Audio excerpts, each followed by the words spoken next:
To review other reactions from the international community, this time Brazilian President Lula da Silva also spoke out about the situation and wrote the following on his X account. He says the bombings in Venezuela and the capture of its president have crossed an unacceptable line. The attacks constitute a serious violation of Venezuela's sovereignty and a dangerous precedent for the international community. Brazil opposes the use of force, maintains a position consistent with its foreign policy, and calls for a firm response from the UN, focusing on dialogue and cooperation. And a few minutes ago, the Vice President of the United States, James David Vance, spoke out on his X account where he wrote the following message. The President offered multiple solutions, but was very clear throughout this process.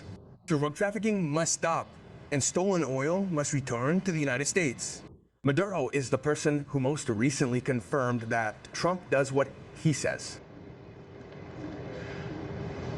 And among other reactions in Ecuador, former President Rafael Correa responded to the statement of President Daniel Noboa, who showed himself in favor of the capture of Nicolás Maduro through his account on the social network X.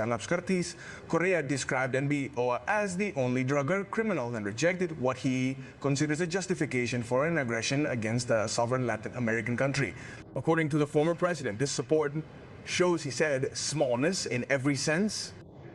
In his message, Correa accused the Ecuadorian president of stealing elections, violating embassies, lying, looting, kidnapping, and torturing, and warned that he could face a political outcome similar to that of former President Lenin Moreno. In response to this, President Daniel Noboa responded to the statements of former President Rafael Correa after the latter questioned his position in favor of the capture of Nicolás Maduro. The clash occurred through public messages on the social network X and raised the tone of the political confrontation between the two.